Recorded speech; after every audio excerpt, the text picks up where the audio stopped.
Mga congressman, galit na galit at minura na ang mga vlogger. Ay, grabe naman. Grabe, no, hindi natin akalain na isang maituturing na pastor magmumura ng ganun. Grabe, gigil na gigil sa mga vlogger Galit na galit, gusto mo na kid. Gago! So ito na, naganap na nga po yung hearing, no? At hindi nga po sinipot ang mga congressman. Hindi nga po sinipot ang mga congressman ng 40 vloggers. Bali-balita, may second batch pa daw. So baka nandun na tayo. Gago! Ewan ko kung papatawag tayo doon, no? So, ang ano dito, ang nakakatawa ho dito, no, pinag-aksiyahan talaga nila ng panahon ng mga vlogger. Tinatawag nilang fake news. Tinatawag nilang di umano ay pinupondohan daw ng Pogo. Pinupondohan daw ng mga China. Anak ng teteng, ang yaman na pala ng mga vlogger sa Pilipinas. Pero may papanood ako sa inyong vlogger na maituturing talagang fake news. So mamaya papanood ko sa inyo yan. So sana ipatawag din siya ng Congress, no? At una-una, Congress, amahin nyo. Amahin nyo yung amahin nyo yung dinamay niya dito. Ito ay maituturing talagang fake news, no? So dito na nga itong mga congressman ay nanggigil sa mga vlogger dahil hindi nga ho sila sinipot. At isa na dyan, si Benny Abante na nagmura pa. At itong si Barbers. Kung matatandaan nyo, kamakailan lang nagawa ho tayo ng video na kung saan in-interview si Dan Fernandez, aka Mr. Google. At itong si Barbers, the Balimbing. Tawag ng mga supporters yan, ha? Binabasa ko lang. The Barbers, the Balimbing, na dating humahalik sa paa ng mga Duterte, ngayon ay humahalik na sa paa ni Romualdez.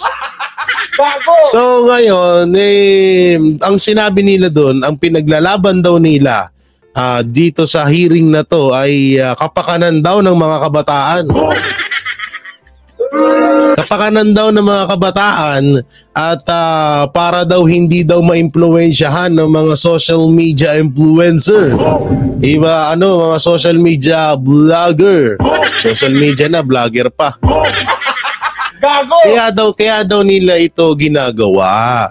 So doon, kaagad naman silang nasupalpal ng taong bayan na sabi nga, kagaya din ng sinabi ko, na dapat ang unahin yung ipatawag yung mga magulang, hindi yung mga vlogger. Dahil nga dito, nilabas na namin ng Banateros Brothers kung ano yung community. Kasi ang YouTube kasi at Facebook, may mga community guidelines yan. Guidelines. Tama ba? Tama, oo. So yun nga, no, kada mag-upload ho kami dito ay may mga age po yan kung sino yung mga pwedeng manood. Kung kami ay nagmumura at napanood ng bata, hindi na namin ho yung kasalanan. No, so ngayon, ito nga, katulad yan, nilalabas sa YouTube itong pagmumura ni Benny Abante. So ibig sabihin ba, hindi mapapanood ng kabataan yun? So dito nga, alam naman natin na G itong mga congressman sa mga vloggers dahil mga vloggers talaga ang nagsiwalat ng kabulastugan laban sa kanila. Unang-una tungkol doon sa mga kanilang mga relos na tumataginting ng mga milyones at ang mga sasakyan at mga ari-arian na talagang pang bilyonaryo lamang po ang makaka-achieve. Alam naman natin kung magkano at kung hanggang saan lang ho ang sahod ng mga congressman. Masakit dito itong isa na to sila Abante, Kimbo at iba pang mga congressman na talagang naispatan ng mga vloggers at ng mga netizen na nagyayamanan. Oo, at ang katanungan ay saan po galing ang kanilang kaperahan? Dahil ang isang congressman na hindi po kayang bumili ng tig 2.2 million pesos na relo kung talagang sa sahod mo lang kukunin. Yun yun nata. Ngayon dito, di ba kagaya ng sinabi ni Barbers at ni Dan ay para daw ito sa kabataan. Pero ngayon, ito, maliwanag ho dito sa video nila na talagang para lang pala talaga to sa kanila. Para depensahan or para i-contempt or gipitin ng mga vlogger na bumabatikos sa kanila. Hindi, ito, Congress, kung ayaw nyo kasi mabatikos ng mga vlogger, umayos din kasi kayo. Kaya nakranteting, mga iyaking pala kayo. Sinasabihan pa yung mga vlogger, mga duwag daw. Kaysa naman sa inyo na alam na meron tayong batas, bakit idadaan nyo pa sa mga hearing nyo? Bakit i-hearing nyo pa kung may nilabag mang batas yung vlogger na yun, di kasuhan nyo. Tapos ang usapan. Ba't kailangan pa idaan sa hearing? Gago! Alam naman ho natin ng trabaho ng mga Congress magpasa ng batas. No, hindi yung para manghusga ng tao. Hindi yung para yurakan mo ang pagkatao ng isang tao dyan sa hearing. Hindi ho ganun, no?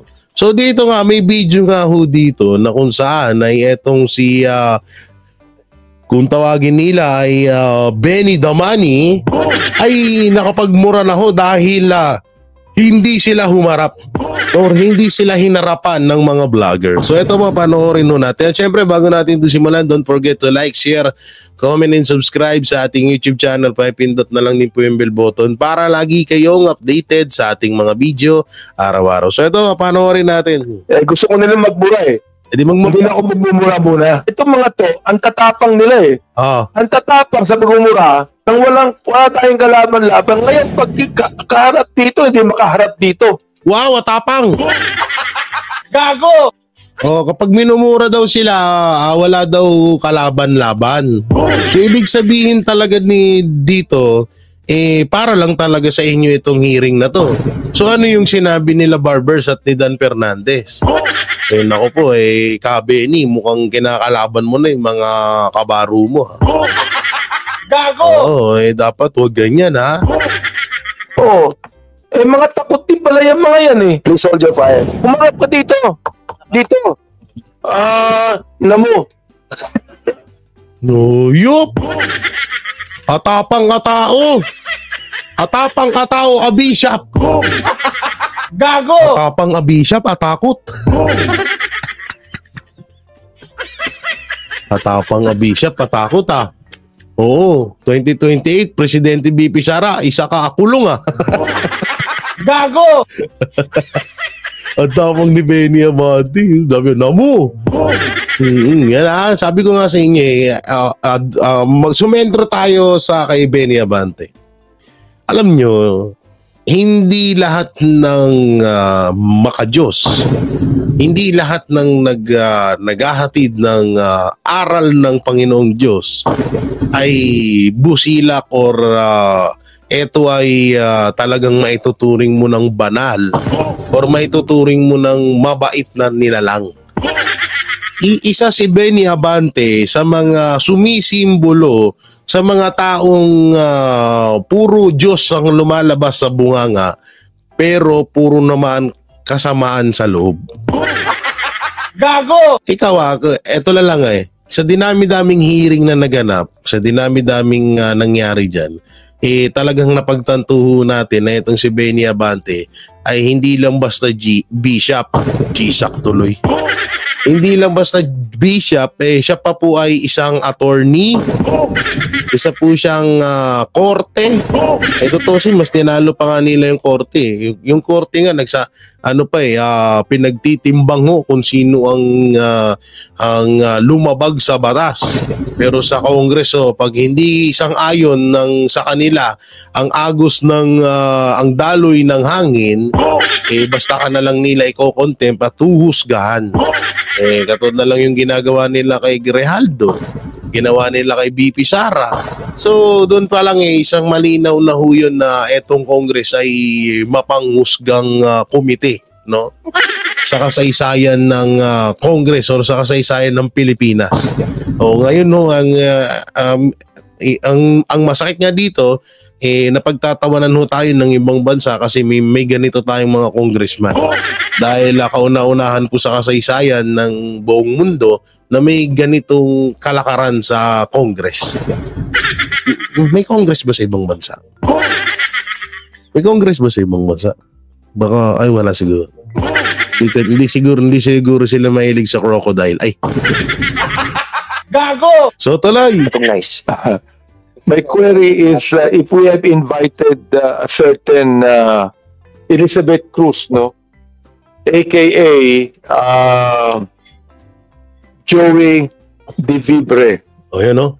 Mr. Chair, if we have invited her and she has an excuse letter, may I know what was the excuse, Mr. Chairman? Consent, please answer the query of Congressman Abante.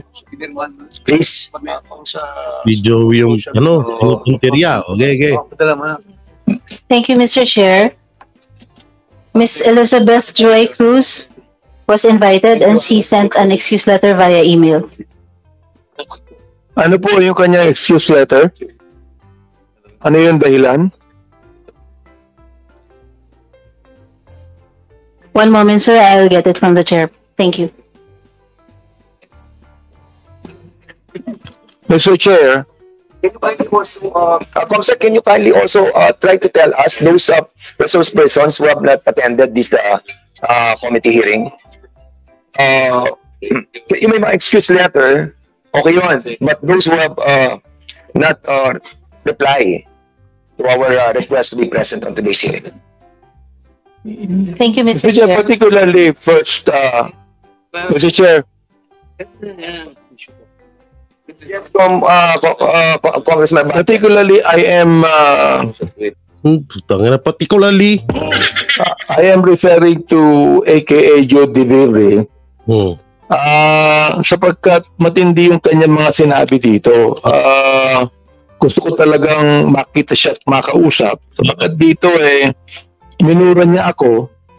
At ang sabi niya, nanay kabubuhan sa quad. Boom. Sayang kuryente sa'yo. Pagin mo sa kanya. Ano yung pakyu? Yung pakyu, hindi ko alam yung pakyu. Di mo alam yung pakyu? Gago! Tanda mong yan, di mo alam pakyu? Kalukuhan mo naman, Benny Abante. Huwag mo nga gawing tanga. Huwag mo nga kaming gawing tanga ka. Ay, sorry. Congressman Abante. Katutuloy ko lang muna. Mr. Chairman, Congressman, don't be so personal. Let's be more comprehensive on this approach. Binabasa ko lang eh. Sige, go ahead. I'll give you... mo. Nung nakaraang na interview mo, Dan Fernandez, sabi mo, para to sa kabataan. Tapos si Abante nagmumura. Gago! Sa YouTube din kayo napapanood. So wala din kayong pinagkaiba sa mga vlogger. Ay, naku po.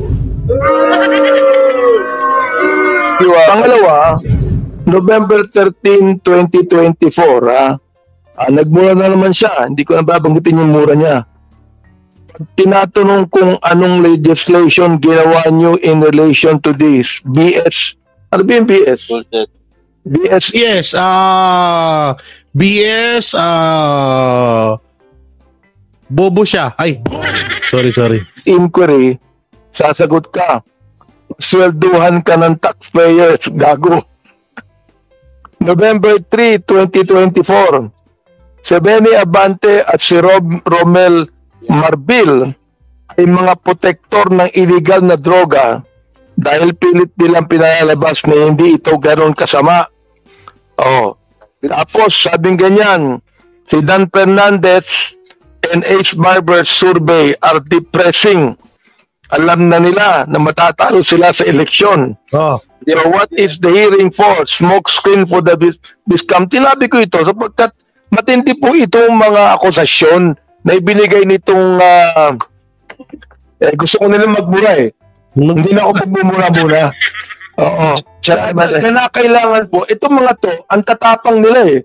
Ang tatapang sa pagmumura, nang wala tayong kalaban-laban. Ngayon, pag kaharap dito, hindi makaharap dito. So ibig sabihin, ginagamit niyo yung Congress para magmatapang din kayo.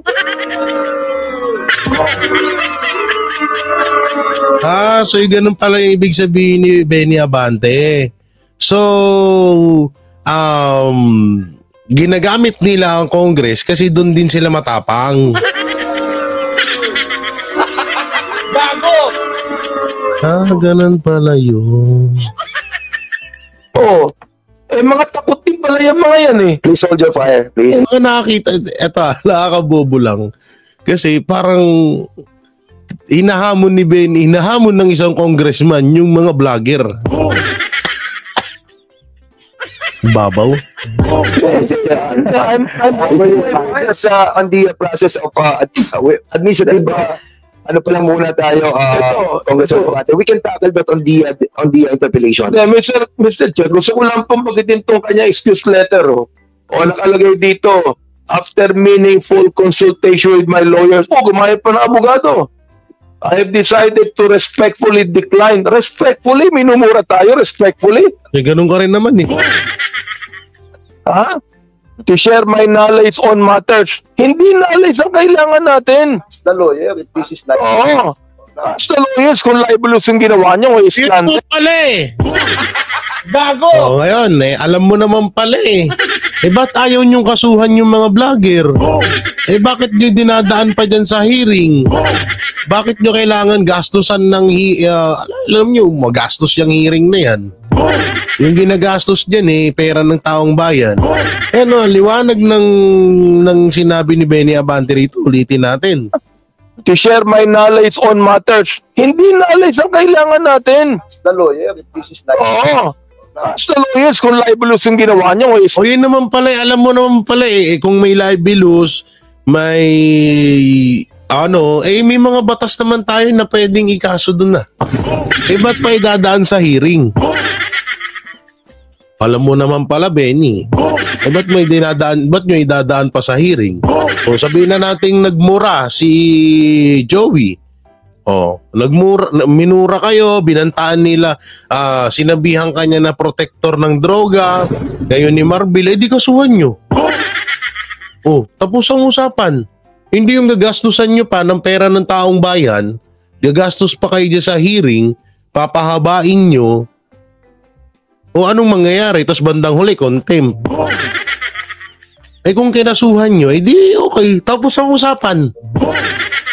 Ito po kasi kaya kayo nadidikdik kasi nga ito ay obvious naman na ito ay sinasabi ito ng mga netizen na ito na naman ay isang diversional tactic para mapag-usapan para hindi mapag-usapan yung bycam. Kasi ang nire-request ng taong bayan is pag-usapan nyo yung about sa bycam dun sa blanco. Hindi sa GAA for your information Iba yung sa GAA Bycam report. Blank item okay. So dapat yung nang unan yung inaano dyan sa hearing na yan, yun yung unan yung pinag-uusapan. Anak ng teteng vlogger, anong mapapala ng mga Pilipino? Eto vlogger din ako, pero sorry anong mapapala? Bakit? Pag napatawag nyo ba yung 40 na mga vloggers, aasenso ang Pilipinas? Bababa ba ang bilihin?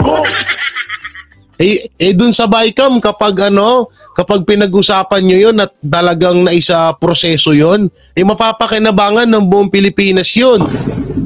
Mapapakinabangan ng buong Pilipinas yun at talagang lahat ng Pilipino makikinabang dun.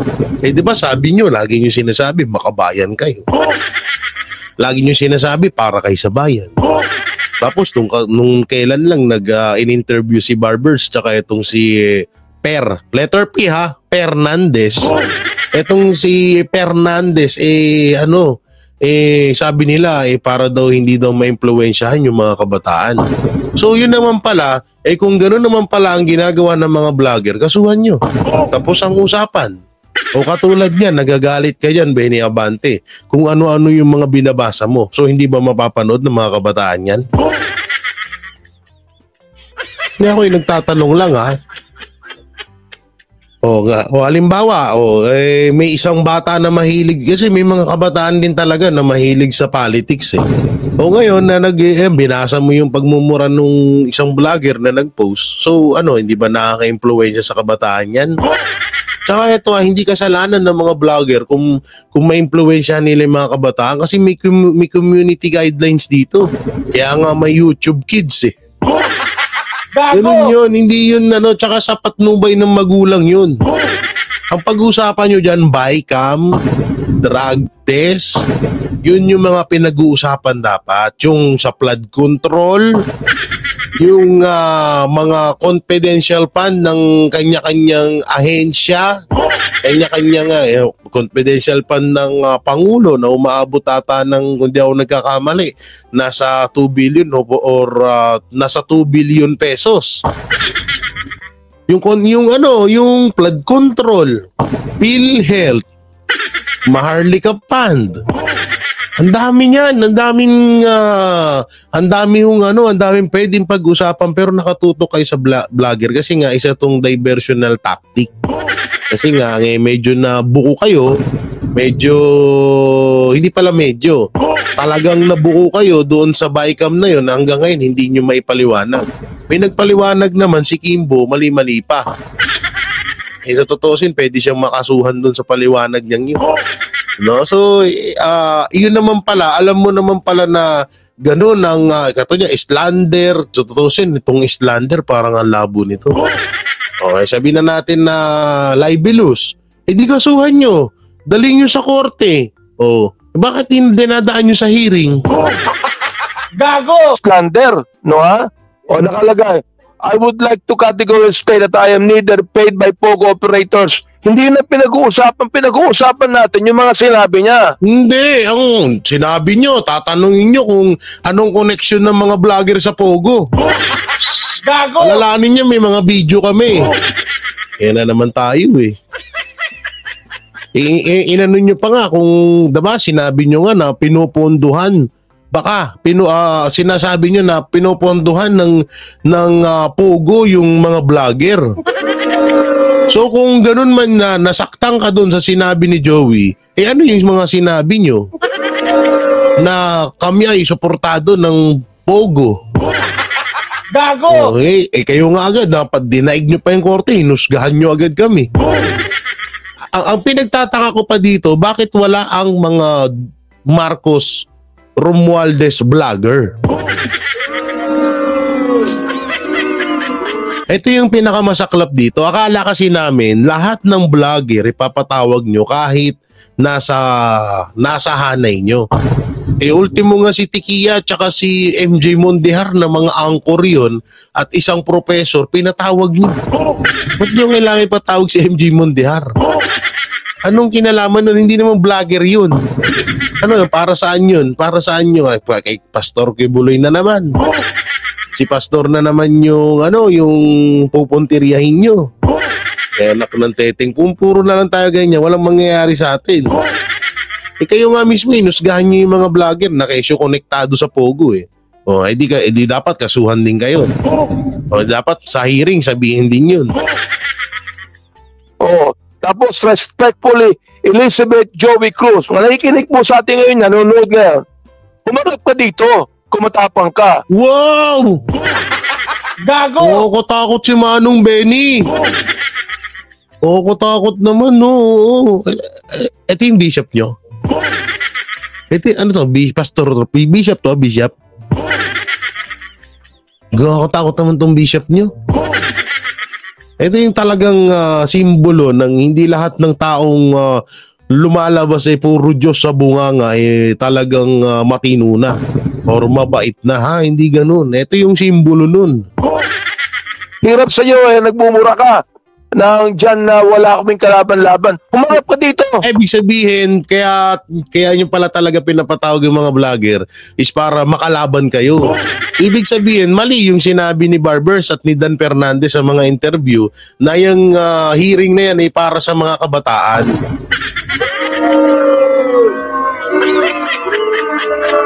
Okay, gets out. Dito. Galit. Namo. Kita mo, nagmura pa. Chairman. Chairman. Wait. Kuha, Chairman. Makakuha naman kayo kay Benny Abante na high blood na. Kayo namin yun ng tubig. Please observe, refrain from laughing or whatever expression you wanted to, please observe, decency and, of course, Chair, I move that we strike out. with all due respect, with Congressman Abante. I feel your sentiment, I feel your sentiment, but we Ang ganda ng ano nila, no? Ang ganda nung ginagawa nilang drama, no? Kunwari, parang aping-api si Abante. Tapos etong si Dan Fernandez, kailangan parang lumalabas na nasa gitnaan lang sila. Ang galing, palakpakan. Ang galing. Galing nyo mga kupal. Ay. are in the process of finding out the, yung pong implementation of the 10175. And I respect your freedom of expression. But what I'm trying to tell you is to refrain from the fire that you wanted to express, no? But for now, nandun pa lang po tayo sa administrative matter, and we wanted to finish that, and then we will be discussing, or we will be approving the ground rules. Wala pa po yung ground rules, and kaya nga po doon sana yung kay Chairman Abante na papatak yan sa ground rules. Anyway, having said that, siguro we'll proceed to the next item. Mr. Chair, is to approve. So that we can have an orderly hearing, we must first approve the ground rules. I believe that the COMSEC has already distributed copies of the ground rules to the members present. So therefore, Mr. Chair, I move to approve the ground rules. Yes, there's a motion to approve the ground rules, and I believe that the members of this committee have already received the yung pong ground rules natin, and you have already read it. So siguro I need a second motion for this. Any second motion? This was duly seconded. Any objection? Hearing none, the said motion is now approved. Hindi mo basahin naman. So the next item of our agenda is for all the Mr. Chair, yes, Congressman Zamora. I would like to reiterate my earlier motion to strike out the expletive that was mentioned by my idol Representative Abante earlier. Second motion. Mr. Chair, second motion. Idol! Ang babae ni Zamora. Ay, taga-tagig to si Zamora. Sa Pateros ata. I object because it was not expletive. Sinabi ko lang, namo. That can mean anything. Ano, kung halimbawa, ito, Benny Abante, halimbawa, yung vlogger yung nagsabi ng namo. Namo ka. Ay, hindi. Gago! Namo. Anong gagawin mo? Baka nga i-contempt nyo agad yun.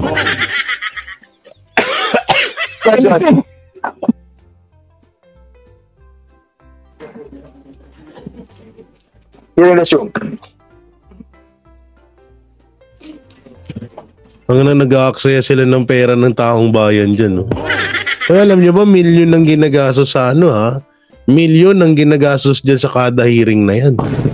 Oo, plus yung mga talent pipa. Di umano. Talent pipa ng mga to. Sabi ni yung sinabi ni Pulong, 'di ba? Yung biro ni Pulong, malay ba natin kung totoo yun o hindi?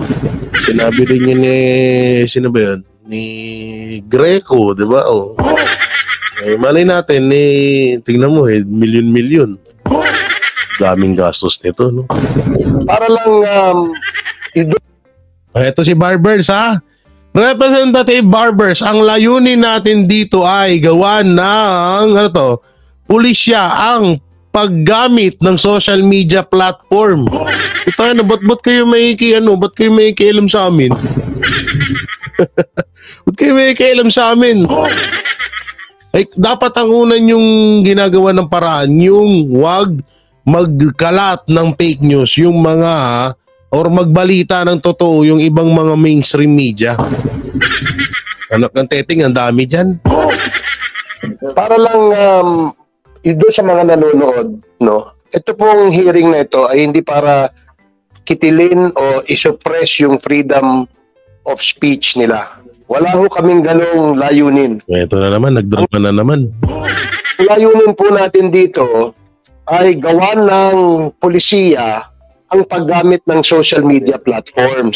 Dapat po meron tayong disiplina, meron tayong code of conduct, meron tayong ethics sa paggamit nitong social media. Hindi yung pagbukas mo ng social media, magmumura ka.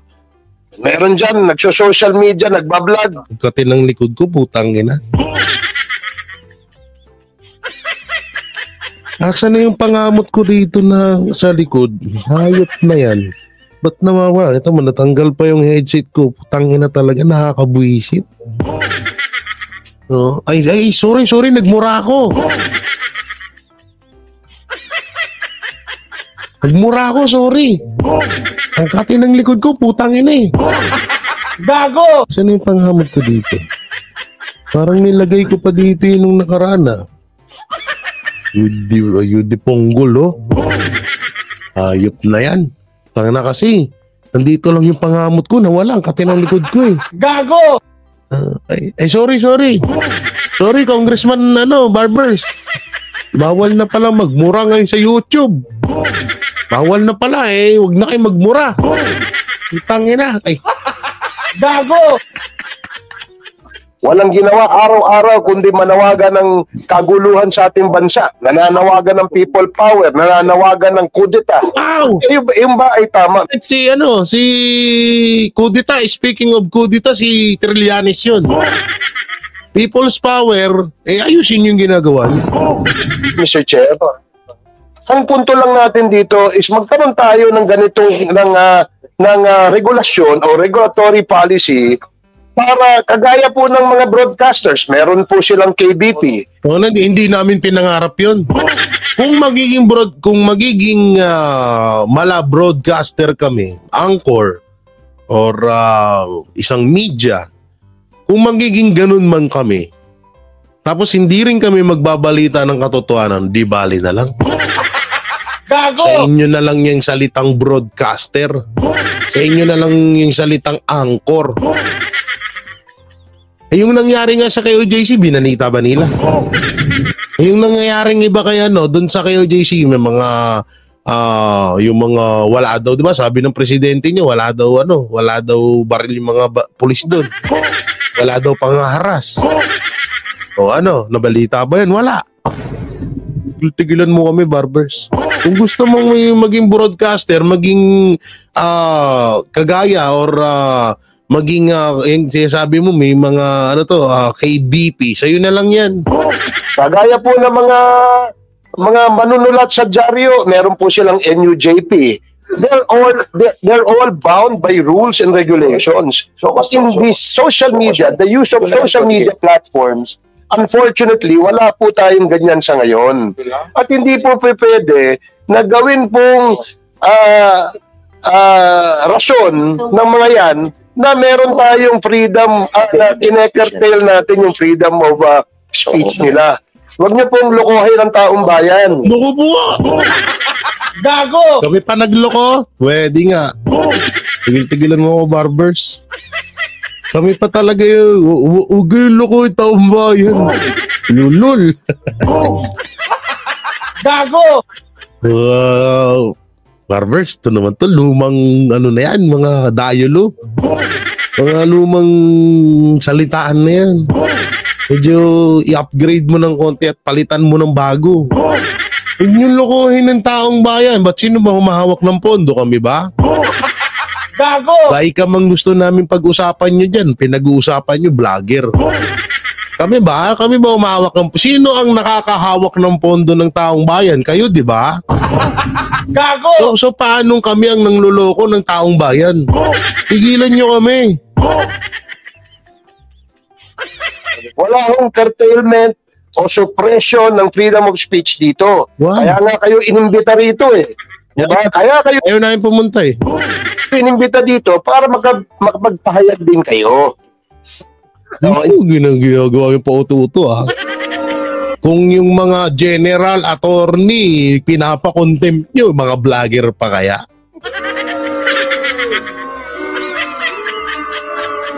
Gilan nyo kami sa mga ganyang taktika nyo. Hindi nyo kami mauuto, uy. Hindi po ba yan ay tamang freedom of expression? Ba't ngayon nagpapadala kayo ng mga sulat na hindi kayo pwede kasi... Bakit? Karapatan nila yun. Karapatan ng mga vlogger yun. Kung hindi sila, kung nagpadala sila ng sulat, at least nga kahit papano kung ako, hindi ako magpapadala ng sulat dyan sa inyo. Dapat nga magpasalamat pa kayo doon, at least tinanggap nila yung paanyaya nyo, yung tapos nagpadala ng sulat kasi nga may mga ganong dahilan sila. Anong masama doon? Hindi kayo naniniwala sa layunin ng pagdinig na ito.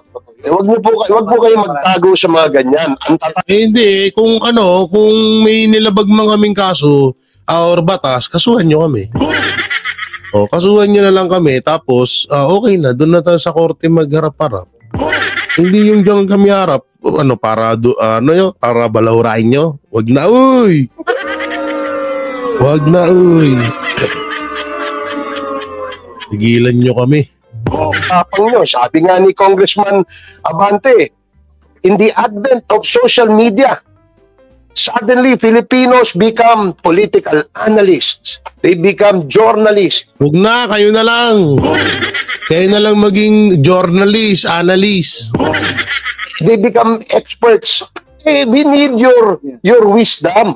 Diba? Kayo, ang gagaling nyo magtuligsa Dito nyo gawin para nang sa ganun, makagawa tayo ng Amen una-una. Kaya nga kami nandito is dahil sa mga nakikita naming kabulastugan na ginagawa nyo. At unang-una, yung mga budget na dapat sa taong bayan na pupunta, kaya namin sinisita yun. Ngayon, kung pupunta kami sa hearing at gagastusan din ng pera ng taong bayan, wala na kaming pinagkaiba sa inyo nun.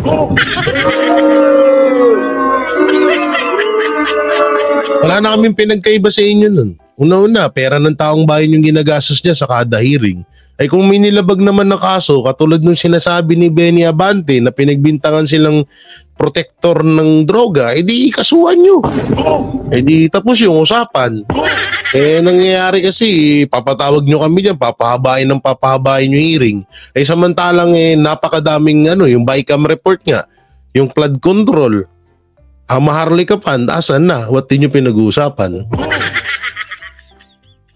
Yung driver dun sa Alitagtag, Batangas na nahulihan ng 13 billion na pulburon. Asan na yun? Nawala din. Diba? Ang dami nang nakalimutan ng mga Pilipino pero nakatatak sa utak nila yan.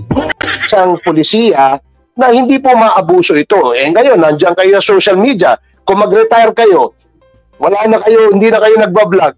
Paano kaya yung mga susunod na mga vloggers? Wala ka nung pakialam doon, Barbers, kung halimbawa. Tsaka ito halos alam niyo parang nung napakinggan ko yung sinabi ni Barbers, naging tanga din ako bigla. Alam niyo kung bakit? Ba't mo po problemahin yung susunod na henerasyon ng mga vloggers? Hindi mo dapat problemahin yun. Saka yung sinasabi niyo pag wala na kayo dyan, paano na kayo?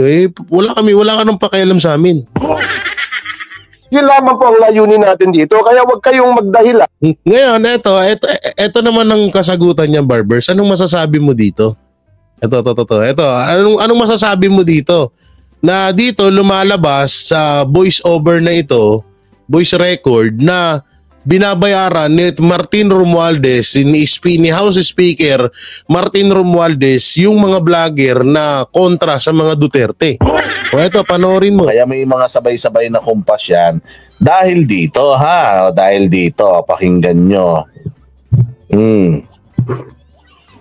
Guys, dito, hindi pinag-uusapan dito kung pro-Marcos ka, anti-Marcos ka, pro-Duterte ka, anti-Duterte ka. Hindi pinag-uusapan dito. Ang pinag-uusapan natin dito, yung pakinabang natin sa mga nag-hire sa atin. Yun ang importante.